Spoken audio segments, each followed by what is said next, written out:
মন্দিরে গিয়ে দেবতাকে সবাই পূজা করতে পারে, কারণ দেবতা বলে না তুমি এটা ভুল করেছো, আমাকে এই ফুলটাকে দিলে না, এই নৈবেদ্য টাকা অন্যটা দিলে না কেন।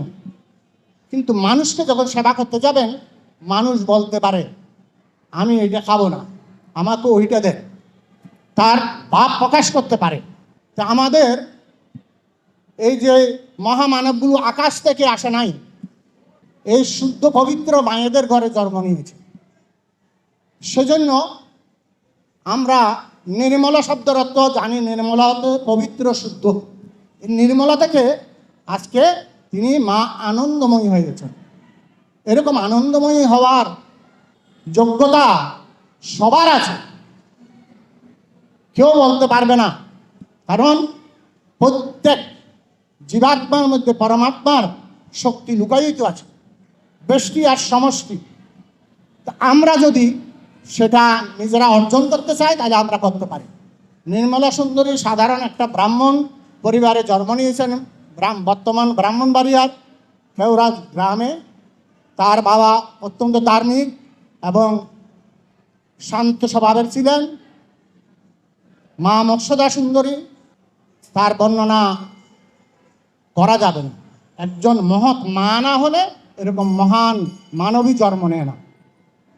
তা আমরা মহান যারা জন্ম নিয়েছেন তাদের সম্পর্কে আমাদের জানার আগ্রহ যদি না থাকে তাহলে আমরা মহান হতে পারবো না। এই সূক্ষ্ম চিন্তাগুলো যদি আমরা চর্চা না করি তাহলে ধর্মজীবন গঠন হবে না। স্বামীজি বলছেন আমরা ধর্ম দুই ধরনের আছে, একটা হচ্ছে মন্দিরে গিয়ে পূজা করা, আর একটা হচ্ছে সেবা করা। মন্দিরে গিয়ে দেবতাকে সবাই পূজা করতে পারে, কারণ দেবতা বলে না তুমি এটা ভুল করেছো, আমাকে এই ফুলটাকে দিলে না, এই নৈবেদ্য টাকা অন্যটা দিলে না কেন। কিন্তু মানুষকে যখন সেবা করতে যাবেন, মানুষ বলতে পারে আমি এটা খাবো না, আমাকে ওইটা দেন, তার ভাব প্রকাশ করতে পারে। সেজন্য পার্থক্যটা কোথায়? সেবা এবং পূজা। বলছে those who are worship God in the temple, যারা মন্দিরে ভগবানের পূজা করে তারা দে আর রিলিজিয়াস, তারা ধার্মিক। কিন্তু but those who are serve they are God himself. বলছে যারা মন্দিরে অথবা এই পূজা করছে, এই যে প্রসাদ খাচ্ছি, এই ধরনের যে আমাদের রিচুয়াল বিষয়গুলো আছে, এগুলো যারা করছে তারা ধার্মিক হতে পারে, কিন্তু তারা আধ্যাত্মিক। এই যে আনন্দময়ী মা হচ্ছে আধ্যাত্মিক। সেজন্য বলছে যে আধ্যাত্মিক হতে হলে কী করতে হবে? যে সেবাভাব আসতে হবে। সেবাটা কি? এই যে পার্থক্য কোথায়? সেবা এবং পূজার মধ্যে পার্থক্যটা আছে। এই সেবাভাবটা যখন আসবে, কখন আসবে? আমাদের মনুষ্যত্ব যখন বিকশিত হবে। মনুষ্যত্ব বিকশিত না হওয়া পর্যন্ত সেবাভাব আসবে না। সাধারণ মানুষ যখন গীতার মধ্যে বলছেন শ্রেয়হি জ্ঞান অভ্যাসাস, শ্রেয়হি জ্ঞান অভ্যাসাস জ্ঞানধ্যান বিশিষ্যতে ধ্যানাৎ কর্ম ফল ত্যাগ ত্যাগ শান্তির অনন্তরম। এই যে কথাটা বলছে, এ সংস্কৃত অনেকভাবে বুঝতে পারছেন না বোধহয়। বলছেন knowledge is superior two practice, meditation is superior to knowledge, renunciation of the fruit of action is superior two meditation. যখন আমরা এই অভ্যাস থেকে একটু উন্নত হব, আমরা জ্ঞান চর্চা করব, আমাদের প্রশ্ন আসবে আমি এটা কেন করছি। অভ্যাস যখন করছি কোনো প্রশ্ন নেই, মা করছে, বাবা করছে, আমি করছি, কিন্তু এটা সম্পর্কে আমার ধারণা নেই। বলছে ধারণা যেটা নাই সেটা করা মানে অজ্ঞতা। আমাদের অজ্ঞতা থেকে আমরা আস্তে আস্তে উত্তরণ ঘটাবো, জ্ঞানে বিচার আসবে আমাদের কেন করছি।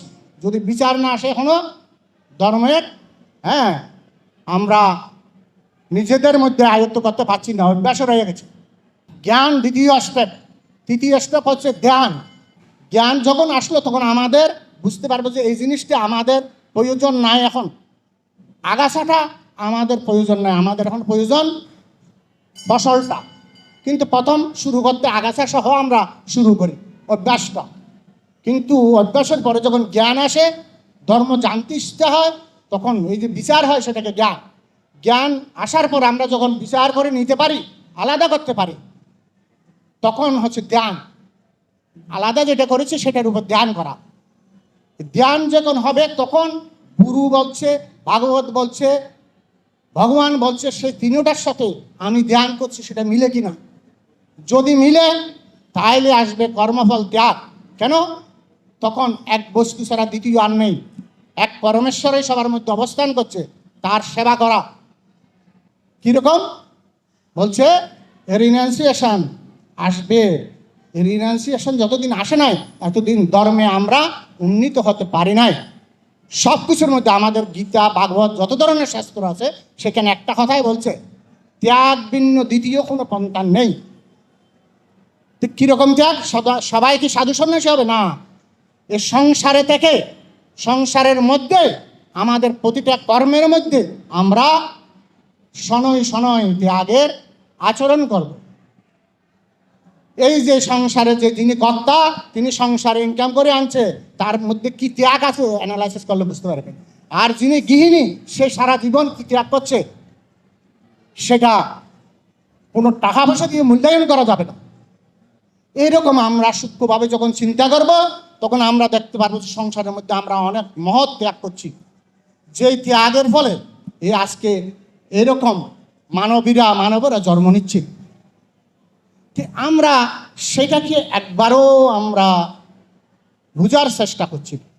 শুধু গোলে মালে, মাল থেকে গোল আলাদা করার চেষ্টা করছি না, গোলে মালে চলার চেষ্টা করছি। গোলে মালে ধর্ম হয়, অন্য সব কিছু হবে।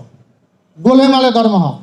ধর্ম করতে গেলে বিচার চাই। সেজন্য স্বামী বিবেকানন্দ যখন ক্যালকাটা শহরে আসলেন আমেরিকা থেকে, ভারতবর্ষে 20টা ধর্মসভার তার অভিনন্দন পত্রের উত্তর দেওয়ার পর তিনি নিজের জন্মস্থান ক্যালকাটাতে আসলেন।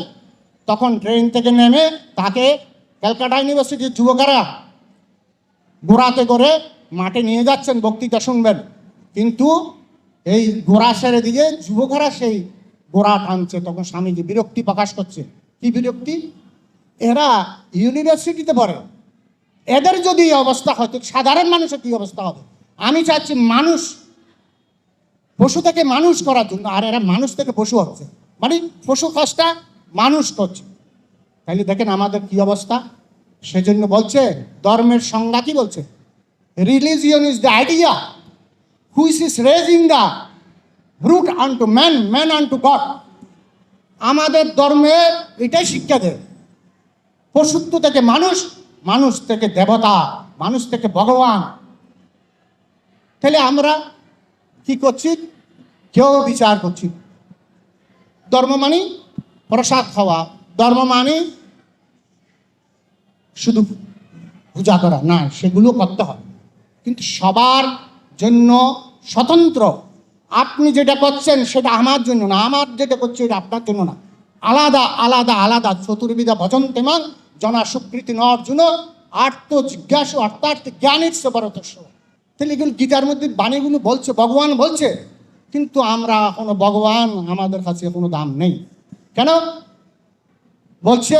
স্বামী বিবেকানন্দ বলছে একমাত্র যারা অত্যন্ত মূর্খ অজ্ঞ পশুস্তরে তারা ভগবানের পূজা করে না, আবার যারা ব্রহ্মজ্ঞানী তারাও পূজা করে না, আর মধ্যে যারা আছে এরা পূজা করতে বাধ্য, এরা ভগবানকে ডাকতে বাধ্য। কিন্তু আমরা কোন স্তরে পরে জানি না, আমাদের স্বভাবে আমরা নিজেরা কোন স্তরে পরে জানি না। বুদ্ধিমান বুঝিয়ে গেলেন। সেজন্য আমাদের অত্যন্ত দুঃখ কষ্ট এখানে। এই সনাতনী শব্দটা আমরা এখনো বুঝতে পারলাম। নির্মলা সুন্দরী যে আনন্দময়, আনন্দ শব্দের অর্থ আমরা অনেকে জানেন, নির্মলা এটা শব্দের অর্থ আমরা বুঝতে পারি, কিন্তু আনন্দময়ের তত্ত্বগত তত্ত্ব তো যিনি জানেন তিনি এই প্রকৃতি জানেন। এই আনন্দ বলছে 3টা স্তর। সচিত আনন্দ, সব আপনি ভিতরে বাইরে সৎ হতে হবে। চিত, এই সৎ জিনিসটা চিত স্বরূপ। 2য় স্তর আনন্দ, 3য় স্তরে উন্নীত হলে এই আনন্দটা যখন আসবে তখন আপনার মধ্যে শান্তি আসবে। এই শান্তিটা কীরকম সেটা গীতার মধ্যে বলছেন, এটা পরম শান্তি বলছেন, শুধু শান্তি বলে না।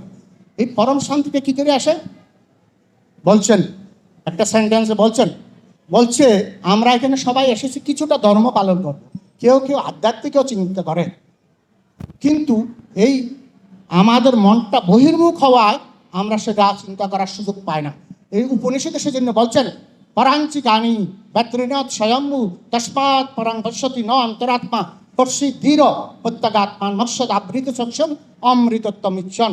কদাচিৎ লোক আছে তারা একমাত্র আবৃত চক্ষু, এই আমাদের যে চক্ষু কর্ণ নাসিক জিহ্বা ত্বক কর্ম ইন্দ্রিয় জ্ঞান ইন্দ্রিয় এবং মন বুদ্ধি অহংকার, এই জিনিসগুলো আমাদেরকে কি করে দিচ্ছে, ধ্বংস করে দিচ্ছে। কেন? এগুলো বহির্মুখ, চোখে আমরা ভিতরে দেখছি না, বাহিরে দেখতে পাচ্ছি, চোখ দিয়ে আমরা বাহিরে দেখতে পাচ্ছি। যেদিন আমরা চোখকে নিজে কি করব, চেষ্টা করবো ভিতরে দেখার, তখন বলছে কচ্ছিত দৃঢ় কদাচিৎ জ্ঞানী লোক, কচ্ছিত দৃঢ় প্রত্যেক আত্মান মকসদ, প্রত্যেক মানুষের মধ্যে আত্মা আছে, সে আত্মাকে দেখার জন্য তিনি চেষ্টা করবে, তাদেরকে বলা হচ্ছে হে প্রাজ্ঞ। সেরকম একজন আমাদের মা আনন্দময়ী, তিনি সবসময় অন্তর্মুখী থাকছেন। ছেলেদের সাথে খেলা করতে গেছেন, সবাই খেলছে, তিনি অন্তর্মুখী নীরব। এরকম তার পুরা জীবনটা পরে দেখেছি, তিনি নীরবের মধ্যে নিজেকে বহির্মুখী না অন্তর্মুখী। তারপর মানুষ তার কাছে যাচ্ছে, ফুল ফুটেছে, বোমরা আসছে, ঠিক আমাদের মধ্যে সেই ফুল ফুটবে। প্রত্যেক সেই শক্তি আছে, বলছে দিস ইনফিনিট পাওয়ার, আমাদের মধ্যে সেই অনন্ত শক্তি আছে। This infinite power of the spirit, আত্মা কোথায়? আমাদের মধ্যে, প্রত্যেকের মধ্যে আছে, তার যেটা শক্তি অনন্ত, চিন্তা করা যাবে না। This infinite power of the spirit, যে আত্মশক্তি আমাদের মধ্যে আছে, বলছে ব্রড টু বিয়ার আপন ম্যাটার ইভলভস ম্যাটেরিয়ালস ডেভেলপমেন্ট। এই যে আত্মশক্তিতে এই বস্তুগত বিকাশকে বিকশিত করে দিচ্ছে, সে আত্মশক্তি বলছে মেড টু অ্যাক্ট আপন থটস, নিজের চিন্তার উপর প্রভাব পেলে কি করছে, বলছে থটস ইভলভস ইন্টেলেকচুয়ালিটি। এই যে আত্মশক্তি যখন আমাদের চিন্তার উপর প্রভাব ফেলছে, তখন আমাদের বুদ্ধিবৃত্তি বিকশিত হয়ে যাচ্ছে। এই বুদ্ধিবৃত্তি বিকশিত হওয়া মানে মনুষ্যত্ব আসা। এই বুদ্ধিবৃত্তি বিকশিত না হওয়া পর্যন্ত আমরা মানুষের স্তরে পড়ি না। তারপরে কি বলছে, made to act upon itself makes a man a god. একজন মানুষের মধ্যে যদি সে আত্মশক্তি প্রভাব ফেলে, তাহলে কি হয়, একজন মানুষ ভগবান হয়ে যায়। যেমন এই আনন্দময়ী মা তার এই বুদ্ধিবৃত্তিতে বিকশিত করেছে, তারপরে নিজের উপর সে আত্মশক্তি প্রভাব বিস্তারিত করেছে, তখন তিনি দেবতা হয়ে গেছে। আমরা সেরকম উনি আচরণ করে গেছেন, আমাদেরকেও সেখান থেকে শেখার জন্য, কিন্তু আমরা সেটা শিখছি না। দুর্ভাগ্য, আমরা লেখাপড়া শিখেছি, ইউনিভার্সিটি পাস করেছি, নানান কিছু শিক্ষা আছে, কিন্তু আমরা সম্পূর্ণ আমাদের যে আচরণগুলো, সেগুলো আমাদের মনে হচ্ছে আমরা এখনো সেই বিষয় জানার আগ্রহ সৃষ্টি হয় না, আগ্রহটাও আসলো না। তাহলে আমরা কত ধন্য। সেজন্য আমরা মা আনন্দময়ীর কাছে প্রার্থনা করব যে আমরা কি করে এই পর্যায়ে যেতে পারি। সেজন্য বলছে আমরা যে ভগবানকে খুঁজছি, সেই ভগবান কোথায় আছে?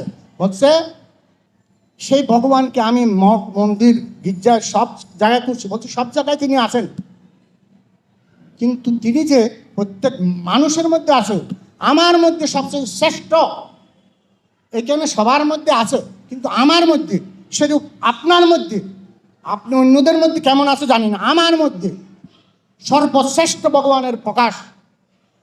এই জিনিসটা যে বুঝেছে, তার মানব জীবন সার্থক। এটা যতদিন বোঝা গেল না, মন্দিরে মসজিদে গুরুর কাছে আরেক জায়গায় যদি ধর্ম বলছে, তাইলে আরো অনেক জন্ম পড়ে। স্বামীজি বলছে বিশ্বাস, কিরকম বিশ্বাস? He is an atheist who does not believe in himself. বলছে আমরা গুরুতে বিশ্বাস করছি, ভগবানে বিশ্বাস করছি, দেবদেবীতে বিশ্বাস করছি, কিন্তু নিজের উপর বিশ্বাস করছি না। বলছে যার নিজের উপর বিশ্বাস হয় নাই, তো সে এখনো ধর্মজগতে পদার্পণ করে না। সে যেমন বলছে he is an atheist who does not believe in himself. নিজের উপর যার বিশ্বাস হয় না, সে এখনো ধর্মজগতে যায় না। বলছে আগেকার ধর্ম বলতো he was an atheist who did not believe, who was an atheist who did not believe God, যে ঈশ্বরকে বিশ্বাস করে না সে নাস্তিক বলতো। কিন্তু স্বামীজি বলছেন নতুন ধর্ম এটা বলছে যে নিজেকে বিশ্বাস করে না সেই নাস্তিক। তা আমরা এত ধর্ম করছি কিন্তু নিজের দিকে আমরা ল্যাম্পটা এইদিকে দিচ্ছি, আলো বাইরের দিকে আলো দিচ্ছি, কিন্তু ল্যাম্পটা ঠাকুর রামকৃষ্ণদেব বলছে একবার নিজের দিকে ঘুরাই দেখো, একবার নিজের দিকে দেখো, মানে নিজেকে জানো। সেজন্য all power is within, all power is within you, you can do anything and everything. Believe in that. Do not believe that you are weak. Stand up and express that divinity within you. তোমার মধ্যে দেবত্ব আছে, তুমি দেবত্ব খুঁজে বেড়াচ্ছ জগতে। তা আমরা যদি মা আনন্দময়ীকে আমরা ঠিক ঠিক বুঝি, আনন্দময়ী কী করলো, তিনি কোনো মঠ মন্দির কোথাও যায় না, নিজের মধ্যে তিনি সাধনা করে তার দেবত্ব বিকশিত করেছে। সেরকম ঠাকুর মা স্বামীজির কাছে প্রার্থনা করবো এবং আনন্দময়ী মার কাছে আমরা প্রার্থনা করবো যাতে আমাদের মধ্যে আমরা হারিকেনটা অথবা লাইটটা আমরা নিজেদের মধ্যে নিজের দিকে থেকে আমরা আলোকিত করতে পারি, এই আশা ব্যক্ত করে আমি এখানে শেষ করছি। ওম নিরঞ্জনম নিত্যম অনন্ত রূপ ভক্তানুকম্পতীত বিগ্রহং বৈ ঈশাবতারম পরমেশ বিগ্রহম তাং রামকৃষ্ণং শিরসা নমামি। ওং পূর্ণমদ পূর্ণমিদম পূর্ণাৎ পূর্ণমুদচ্যতে পূর্ণস্য পূর্ণমাদায় পূর্ণমেবাবশিষ্যতে।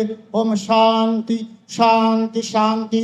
হরি ওম তৎসৎ। শ্রীরামকৃষ্ণ অর্পণমস্তু।